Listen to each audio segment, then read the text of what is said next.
I was the type of player always that if I didn't practice or I didn't put in the work, I didn't really have talent. Like I think a lot of people might think that I did have talent, but I honestly didn't. I knew I didn't. I had to work really hard for like just to scrape wins by and win tournaments because they'll see you in grand finals, but they won't see how you got there. Like you remember that thing where I had to beat Kui, like I was down Yeah. 2-0. I had those type of games all the time outside of top 32. And I remember when I went to Valencia, just to add on to this, my very first game, I lost to this guy. I had no idea who he was. His name was like Kasu. I mean, I ended up beating him, but I mean, that's just to show you, like, I was never like some talented player could close my eyes and just body people. I had to put in the work. So when I stopped putting in the work, it really showed.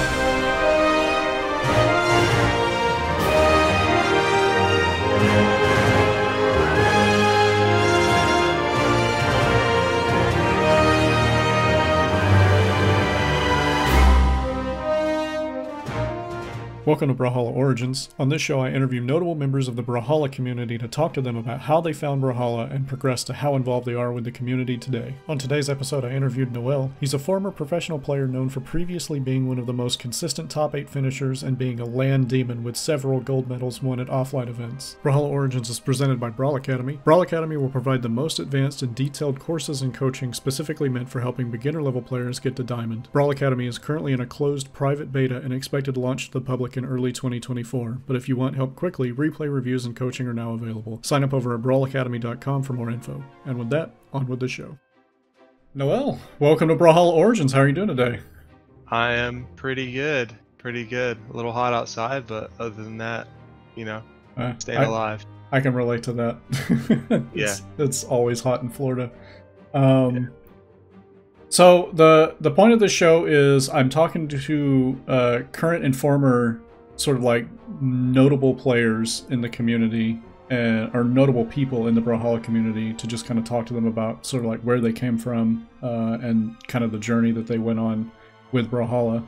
So that's kind of a lot of what we'll be talking about here. To just jump right into it, could you tell me a little bit about how you found Brawlhalla originally? Like, how did you end up playing the game for the first time, and did you kind of stick with it when you first played it, or did it take like a couple of times of like leaving and coming back to really kind of get attached?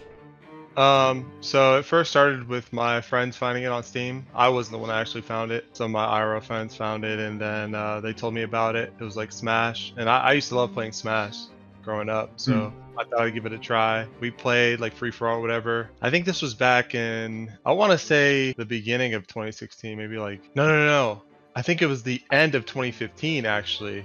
Okay. Is when they told me about it, and I downloaded, played it that one day, and then never played it again until 2016 March, which was the first LAN of Brawlhalla. Yeah, I played in that because I was just like, what? There's money in this? Like, what the heck? And I thought I was just gonna body everyone, but I ended up getting bodied myself. Yeah. So you went to a LAN without playing the game regularly? Yeah, I went to the LAN and I only touched the game once ever. I just thought everyone was gonna be like noobs. Like I didn't expect like actual like players. And then that's when Twilight was there, Xtube. Well, Twilight's called Starlight now, but yeah, that guy. And Baboot. I don't know if a lot of people know Baboot, but that's my boy to this day. And I lost to Baboot, and I forgot who else I lost to, but yeah, and Silly Trinket as well. He's an OG. Oh yeah. Yeah, he was there too. So. Do you remember which LAN it was? Yeah, it was final round. That was the first Brawlhalla LAN. Okay. Yeah. So I guess was it kind of from that point that you kind of started really getting more serious about the game? Yeah, I mean, I was just like, okay, if they're gonna keep throwing money in this, I think I can get better than these people. And so I went home, started playing rank, and got my butt whooped in gold for like ever. Like I couldn't get out of gold. It was really tilted. How what do you have a rough idea of the time frame that it took to get from sort of like when you first started to Diamond for the first time? Yeah. I think it took me about 2 months to get to Diamond. So it took me a lot longer than other players, I think.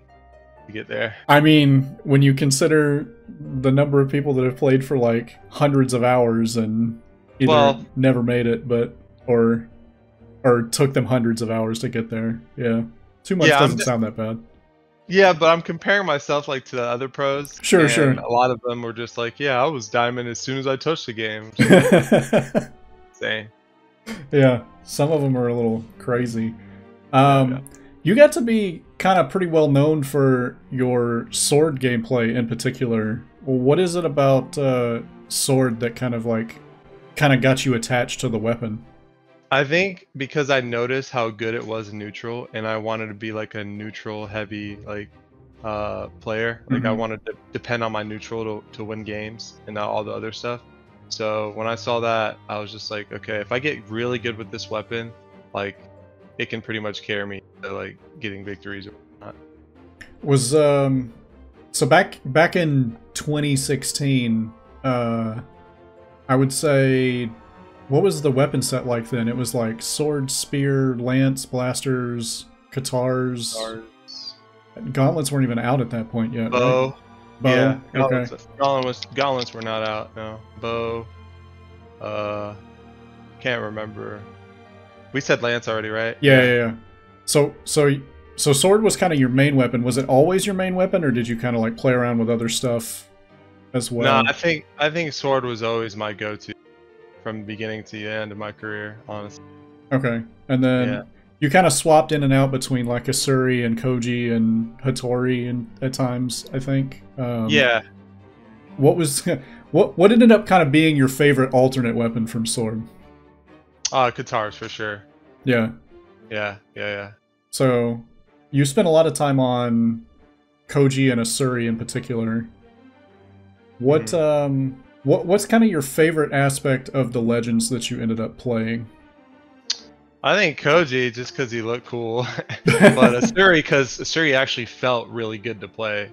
So I think I ended up getting more wins with my Asuri than I did Koji, just because I just was really good at reading people with katars, and that weapon was insane. And probably still is insane, if I had to guess. I think people think it's pretty insane. It's not quite on the level of like some of the newer stuff like Battle Boots or Battle Boots, and to some extent a little bit of Great Sword to some extent, and then how much have you played very much since any of the recent changes? I played a little bit. I play like really casually with Cap sometimes when we're not playing pickleball. But yeah, I've played some, and I think I just want to go ahead and say this. I think people might hate me for this, but I think the dash change where you can snap to the ground and dash is just so bad. Like I think it's dumb because online is already like sometimes it's tough to like see where people are going. Sure. Now with that dash change, it's just like, all right, I can't even follow where this guy's going. Right. I don't know. It's kind of random. It's really interesting on LAN, but I kind of agree with you to some extent. Like it definitely, they made some tweaks to it when it graduated from experimental to make it less bad. Because like the original version that was in experimental had crazy issues with people desyncing and just not being where you think that they were, which caused all kinds of like rollbacks and stuff.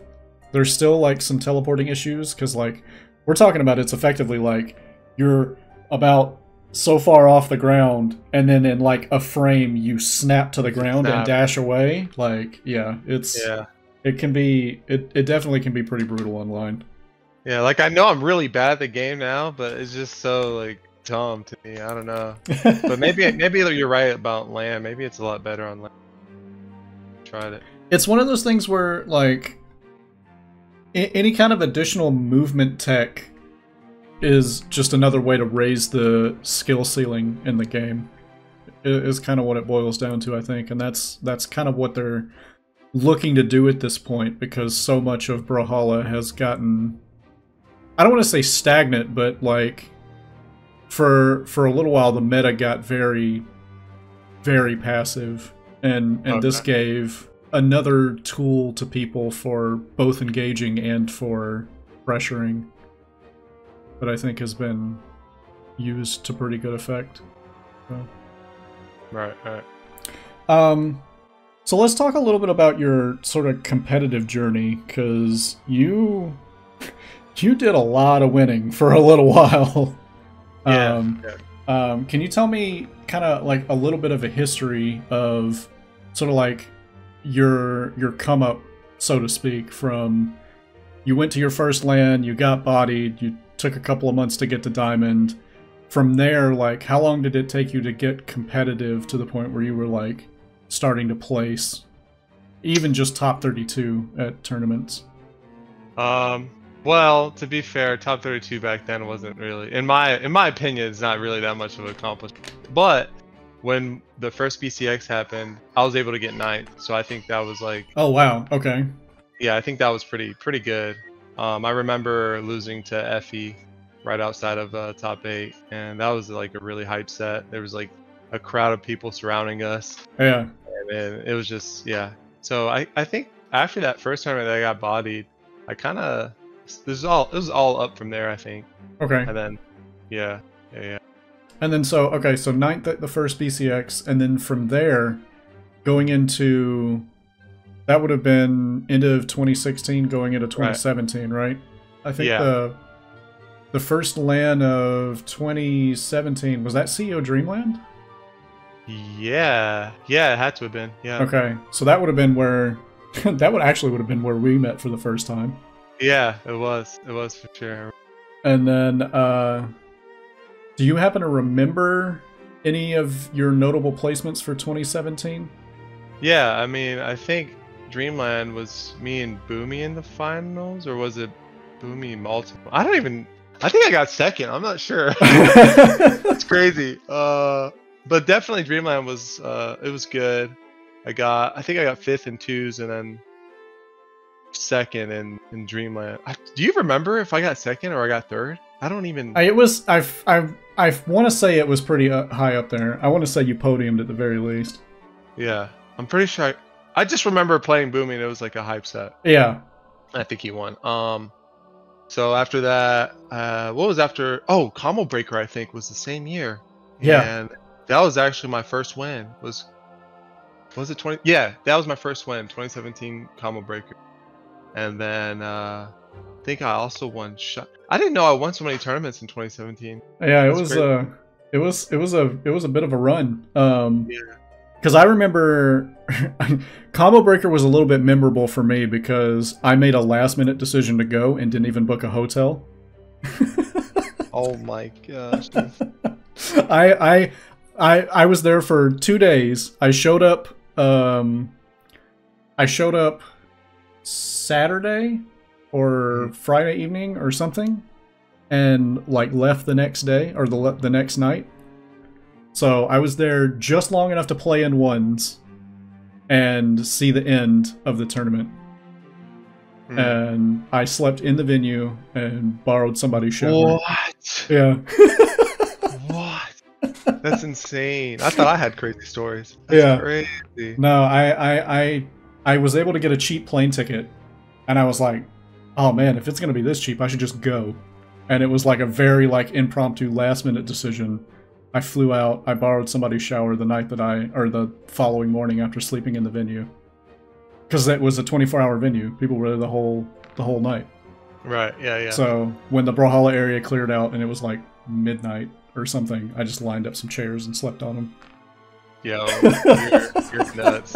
That's dedication, So, yeah, Combo Breaker was pretty memorable because of that. Yeah. You had a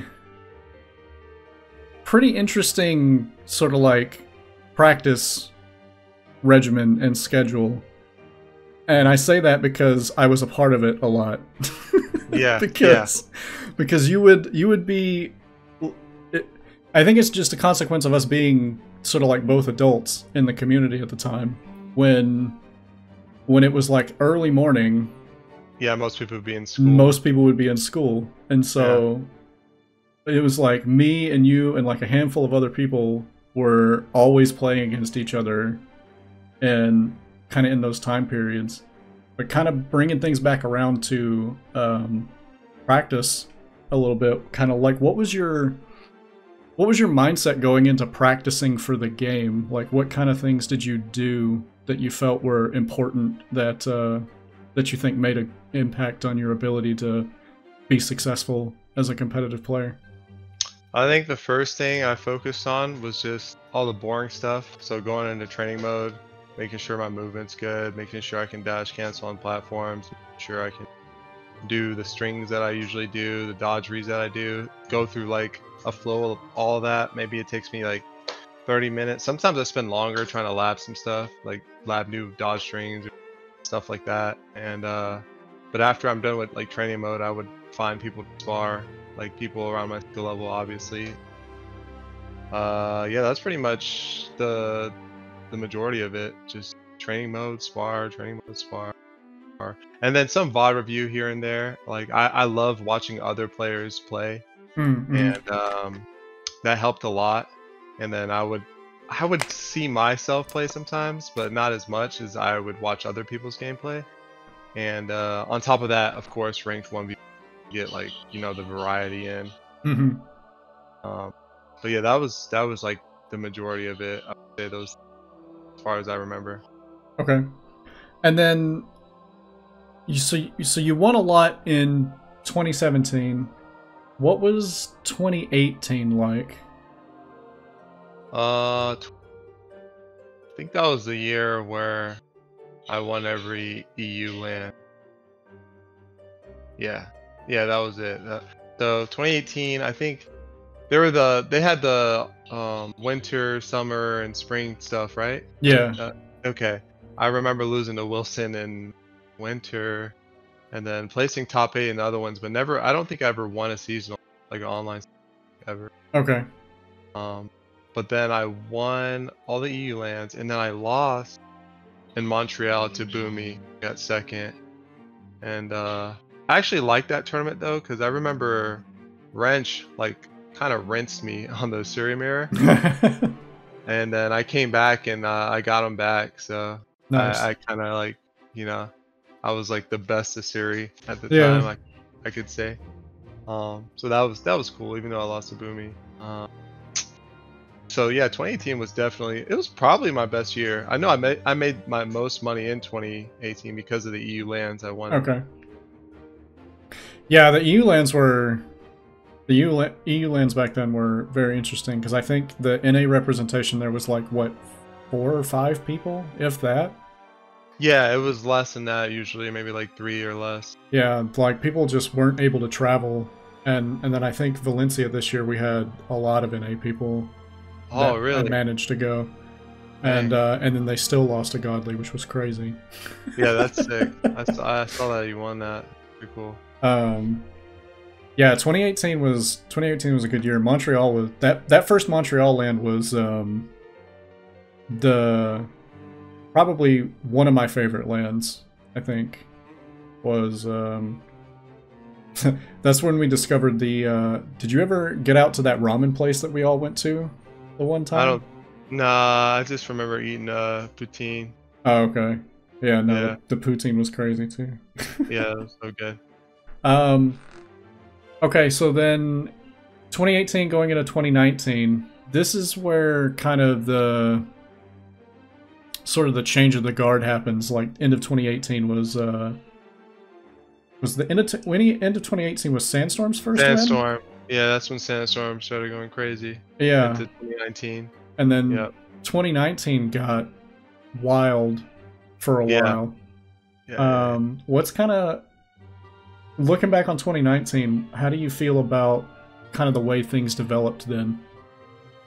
I gotta remember the earlier lands, because I keep going to, like, my mind keeps going to 2019 DCX. But what's before? Do you remember what was before that?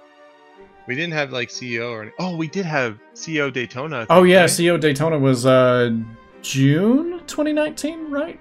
Something like that. Yeah, it was in the for sure. Yeah, they didn't. Yeah. They didn't do Dreamland that year, but we managed to go to CEO Daytona. I don't think there was many lands 2019 actually. Yeah, I think it was I don't remember there being any at the beginning of the year. Was there? I don't remember. Yeah, and then 2019, or wait, no, 2019 was the DreamHack year, right? We went to like 3 more DreamHack events, and then CO Daytona. Yeah. And then BCX was DreamHack Atlanta again. Yep, it was. Yeah. Okay. That makes. I remember that year being super rough for me in terms of like placements. That's when I started placing like outside of top 8 at lands.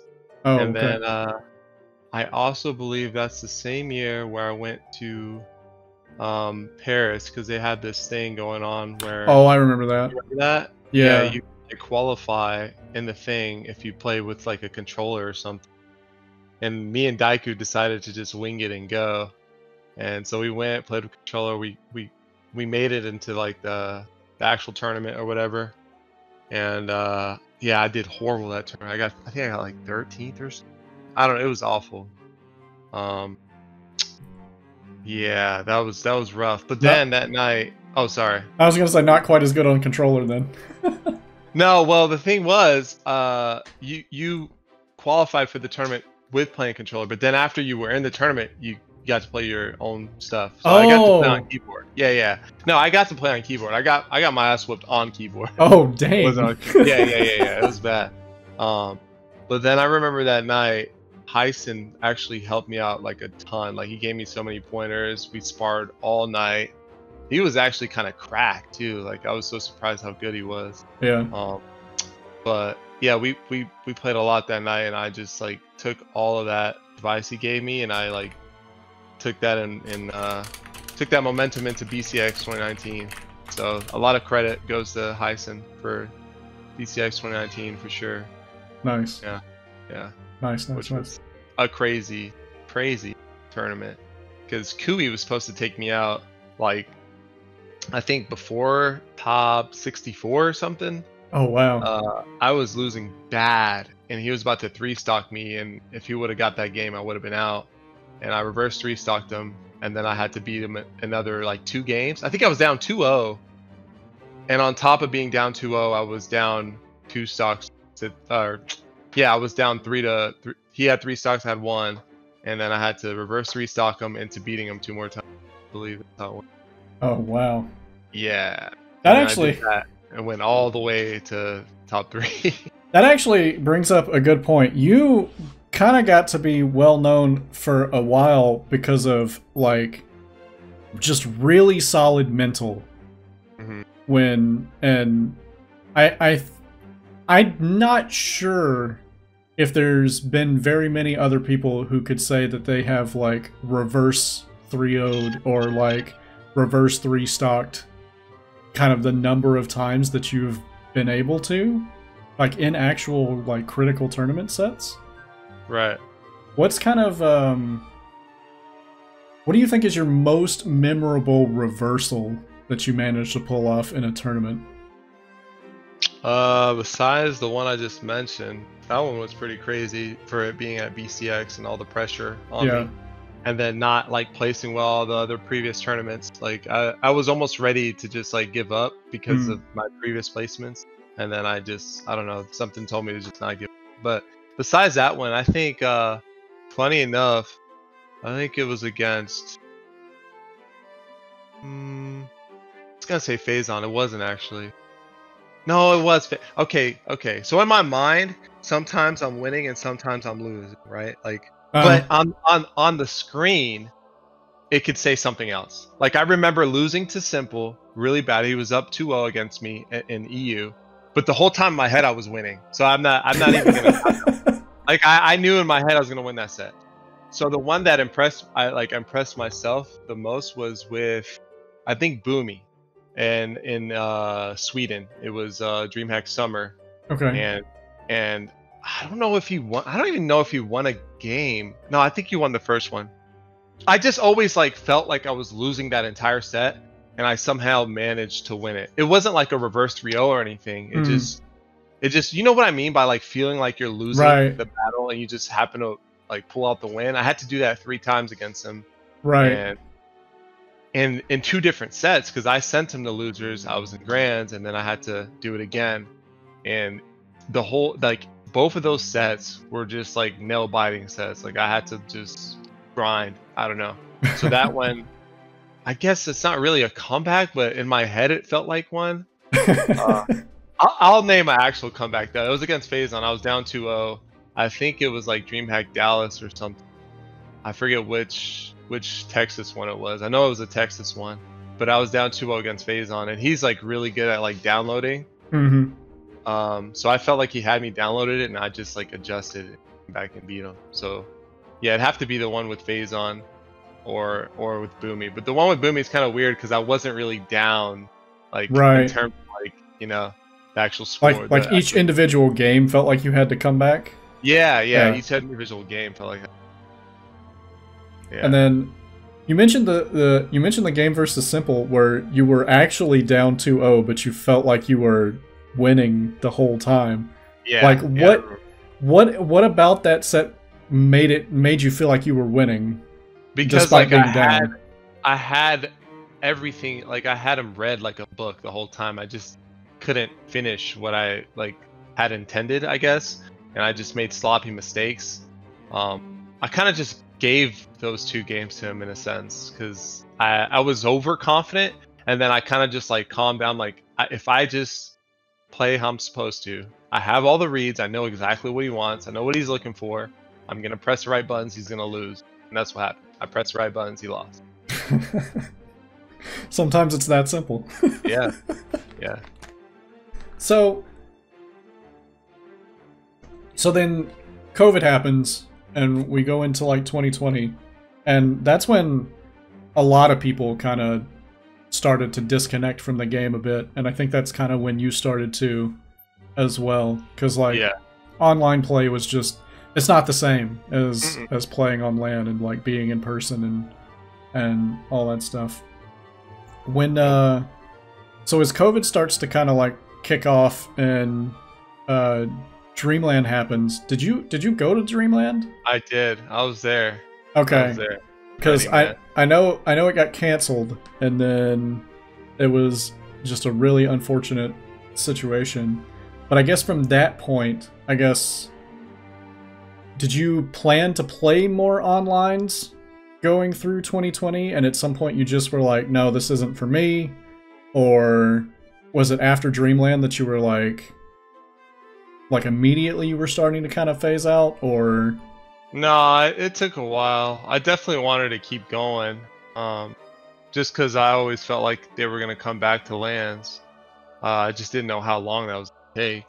But I kept trying and trying. Yeah, I kept trying. I placed worse online. I've never been like a good online placer. Even at my best, I couldn't win an online tournament. Like, I've won a couple, but not the like seasonals, I don't think. So even at my best, I'm not winning. So at my worst, of course, I'm gonna do even more poor. But I think there was online BCX, right?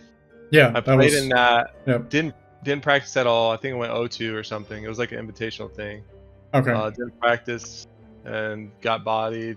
And I was the type of player always that if I didn't practice or I didn't put in the work, I didn't really have talent. Like, I think a lot of people might think that I did have talent, but I honestly didn't. I knew I didn't. I had to work really hard for like just to scrape wins by and win tournaments, because they'll see you in grand finals, but they won't see how you got there. Like, you remember that thing where I had to beat Kui? Like, I was down 2-0. I had those type of games all the time outside of top 32. And I remember when I went to Valencia, just to add on to this, my very first game, I lost to this guy. I had no idea who he was. His name was like Kasu. I mean, I ended up beating him, but I mean, that's just to show you, like, I was never like some talented player, could close my eyes and just body people. I had to put in the work. So when I stopped putting in the work, it really showed. Like, I was getting bodied bad. But I think after that online BCX 2020, we would go to 2021. Then I actually start practicing like during like the downtime or whatever, the off season. And then in the winter, the seasonal winter one or whatever, I forget what do they even call it? Winter championship. Winter champs, yeah. Yeah, winter champs. I think I placed top 8 again, and it hasn't. It was a very long time since I place top 8. I don't think I placed top 8 2020 at all. And then 2021 I placed top 8, and I was like, okay, I can do this. And it was just like, since COVID happened, it was slowly dying. I just didn't want to accept it. Right. So I think that was the last tournament I practiced for, was winter. And I remember, like, I felt pretty good because I beat Sandstorm for top 8, and that kind of like, I was kind of not motivated as much after that, I think, because I wanted to get that win back, because he's bodied me like 50 billion times. I just wanted to beat him once just to show myself that I could beat him. Right. But it was online, but whatever. I still take that. Yeah, so after that, I slowly stopped to practice, and that's it. Like, I was pretty much done after that tournament in 2021. Okay. Yeah. Okay. And then, I guess from that point, it's just been very much focused on life, focused on work, focused on family. Yeah, yeah. And I think 2022, the end of 2022, like September, is when I picked up that sport I told you earlier called pickleball. Okay. And yeah, because Lil Cap introduced me to it, and I thought it was goofy, and then I played with him. I liked it, so now I'm focused on that competitively. Yeah, pretty much what my life is. So that's where Lil Cap's gone too, then. Yeah. That's great. Well, I'm sure that we could probably talk for ages about like competitive stuff or tournaments and competing and things like that. One thing that I did want to ask you while I have you is, you went to a lot of lands for Brawlhalla over the years. Do you have anything like, and we can do like multiple, do you have any like specific memories from like things that have like happened on land that were just fun, interesting, crazy, wild, anything safe for the show, preferably? Yeah. So I was just about to get to that. I don't know if there's much, like, I don't remember like the appropriate stuff. I remember all the like non-appropriate things. So Okay. I don't know. Like, let's see. Oh, this one was pretty cool, but it wasn't. It was an EU land. It was Rotterdam. Okay. It was 2019. Dark Ghoul decided to go like last second, and he was like trying to book a flight or something. He finally books the flight. Then his flight for some reason gets canceled. His connecting flight for somewhere, and then they route him to Atlanta, and we end up going on the same plane to Rotterdam. So that was pretty cool. Nice. And we like sparred on the plane on his laptop or something. So that was pretty fun. I can't remember, dude. There's just so many like wild ones that I can't, like. I don't want to even risk it. Like, it's crazy stuff. But it was dope. I mean, I loved going to LAN and chilling with the homies. We would play Smash Bros. We'd play games, like other games and shit. What's stories? No, I don't know. Yeah. What's up? Hit me with the tamest one that you can think of, and if it's too bad, I'll cut it out and it'll be fine. Okay. I don't know why my brain's going to like the Wait, when you said tamest, I went to the craziest one. I had to give me that one. Ah, man. Let's just say I had really good times with like Crocky, Defensive, Blood. Oh, yeah. With Diamond, Isidru, I throw. Let's see. I'm trying to put a story together though. Like, I can't just. I'm not trying to dodge a question, I promise. No, it's fine. Crazy story. Do you have a crazy story? Maybe I can like go off of that. You know what I mean? Like, oh man. See, I worry because the one that my brain went to immediately involves underage drinking. So probably shouldn't tell that one. Yeah. That's bad. I mean, that was one of the ones I was thinking. What was that that thing that happened at final round when we were at dinner? Oh man, dude, that was so dumb. Oh, that one actually pissed me off. That one was You know Yeah, what I mean? that one. Like, I was just disappointed, but it's all good now. Yeah. We learn, we move forward. Right, right. Dude, there was just so many things, but why does it always have to involve alcohol? Hell, I I know know there's that. some without alcohol though, but a lot of the ones is like it gets a little wild. If we bring it back to the game, how about any stories of like crazy sets or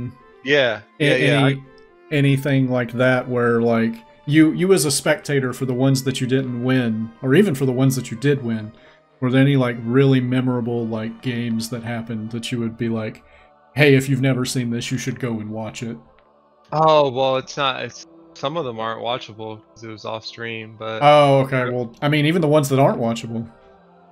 so I remember final round 2018, right? We went to final round 2018. Was that 20? That was 2019, I think. Oh, okay, that was 2019.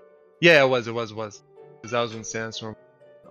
So off stream, it was Moises versus Simba, and you know Simba's supposed to be bodying Moises, but the opposite's happening. Moises has this dude down 3-1 stocks, and just I think he just spams NSIG because he gets nervous and he like tries to kill him over and over and just dies. Like that was one of the craziest sets was Moises versus Simba 2019 final round. Shout out my boy Moises though. What else? Oh, I just remembered a story because of that.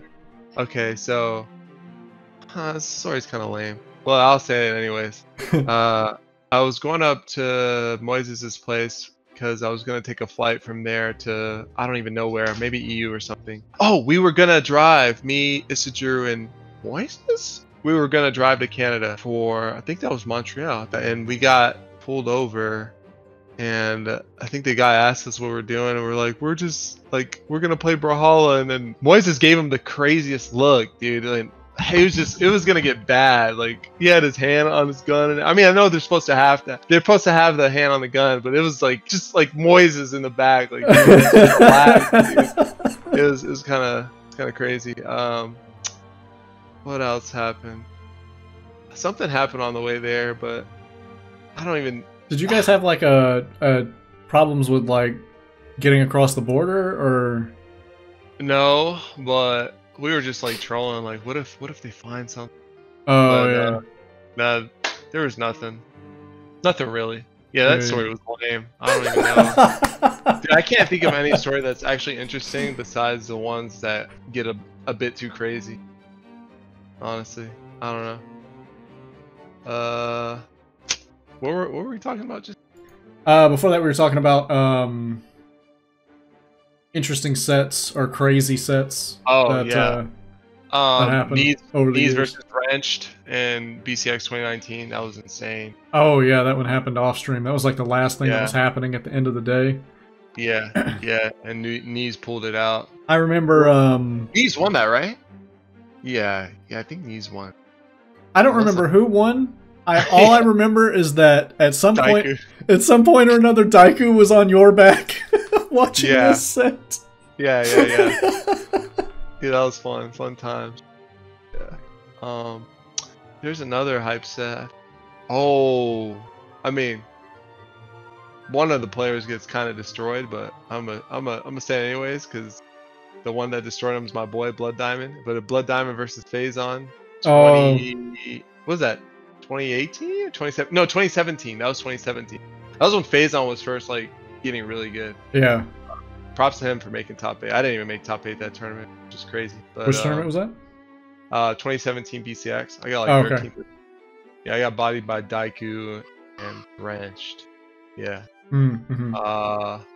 Yeah, but that was insane. Like Blood just went off on him.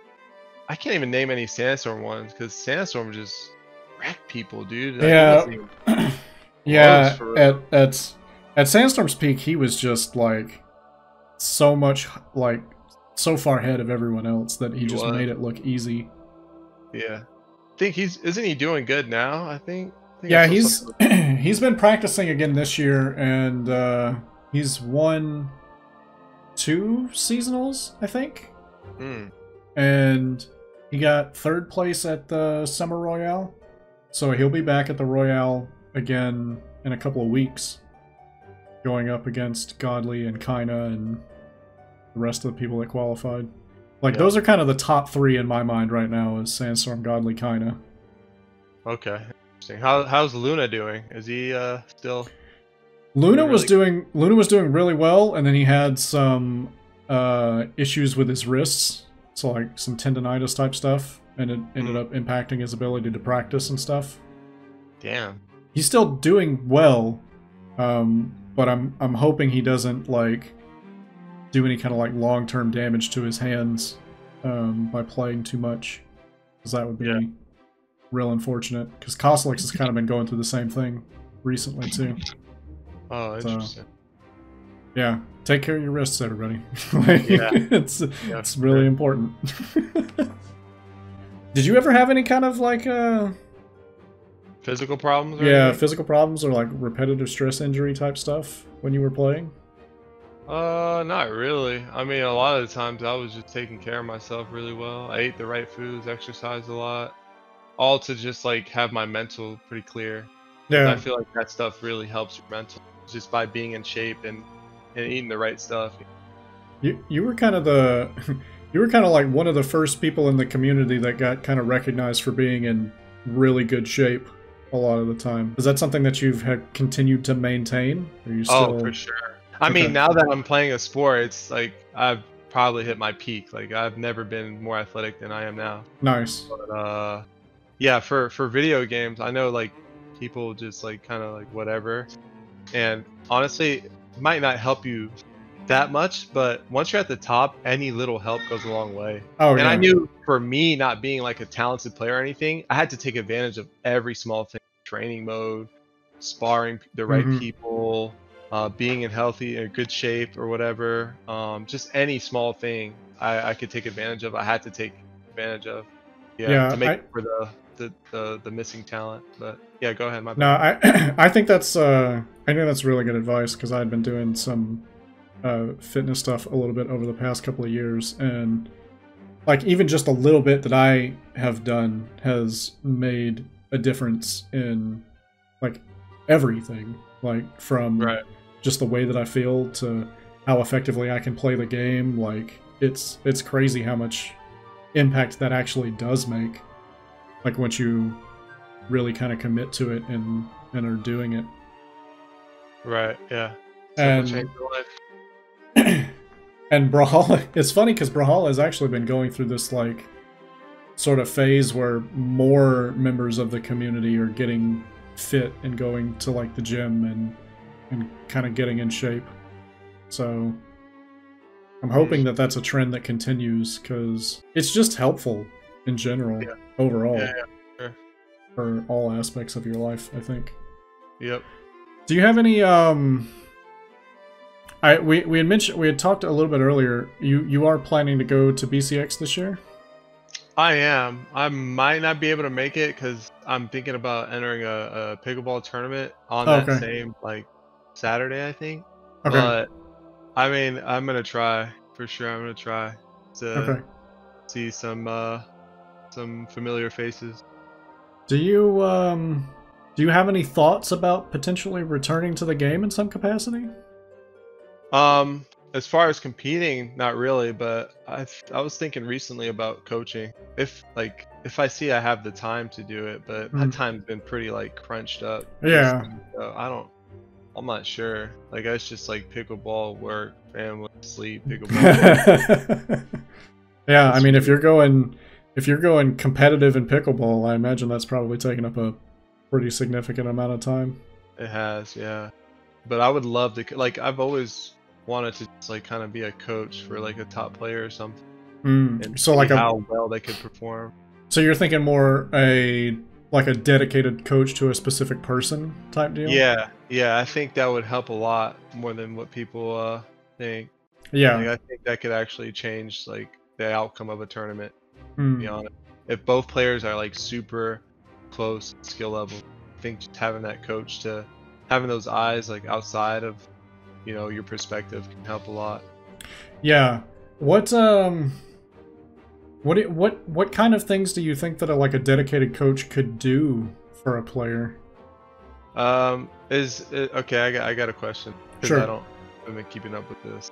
Is mid-set coaching illegal or Oh, that's actually a good like, gotta question. land? I don't know if it may actually be illegal at this point because I don't think I've seen it happen in a long time.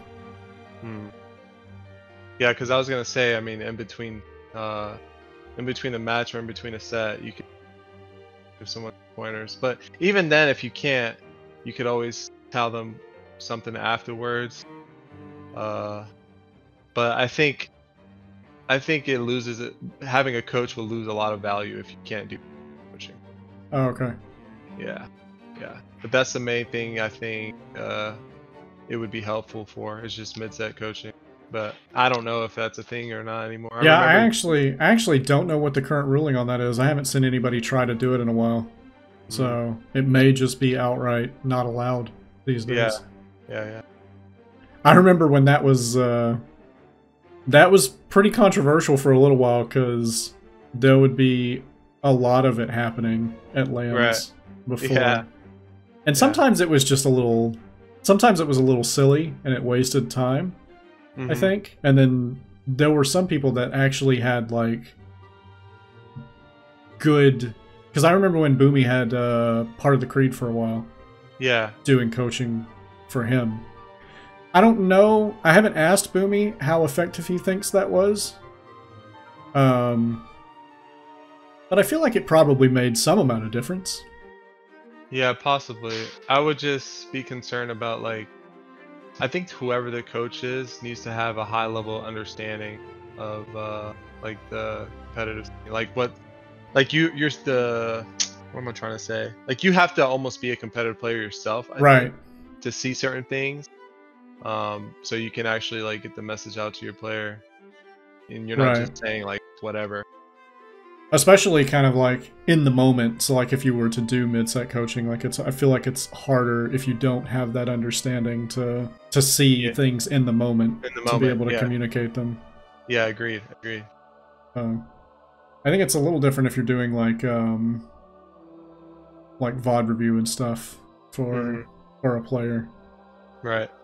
Well, we're getting pretty close to the end of our time. Do you have any other last thoughts, any other memories, or anything like that you would like to share?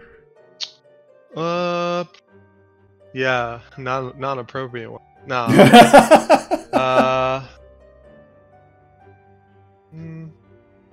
I mean, the whole journey was traveling the lands is the reason I got into it, and after COVID happened, I was just like, all right, I'm not willing to wait anymore. But before that, it was dope. Like, it was good.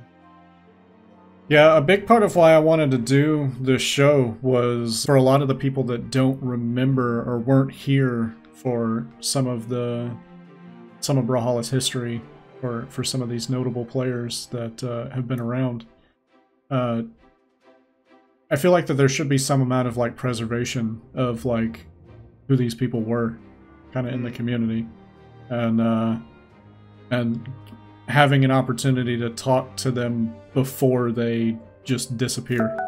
Because it would be really disappointing if like really well-known player from a different era of Brawlhalla just vanished and we never got to hear, or like people that were coming up never got to hear their story. That's kind of like a big part of why I'm doing this. That's good, man. It's dope. But anything you've got going on that you would like to shout out before we wrap up? I mean, besides pickleball, not really. That's all I've been doing. It's just grinding out the pickleball, dude. That's like another journey for me. I like to call it like my last hoorah, because after that, I'm probably gonna do something boring. Maybe be a coach somewhere. So yeah, that's it. All right. Yeah, me and Lil Cap all the way. Nice. All right, dude. Well, thanks for coming on the show. I really appreciate it. Yeah, no problem, man. All right. Have a good one. See ya. Thanks for watching episode 7 of Brawlhalla Origins. Episode 8 comes out next week on November 6th. Our next guest is Stingray. Leave a comment on YouTube or tweet at me with the hashtag Brawlhalla Origins to let me know your thoughts on the show. If you enjoyed this and want to see more, please subscribe and share. Don't forget to check out brawlacademy.com. Thanks.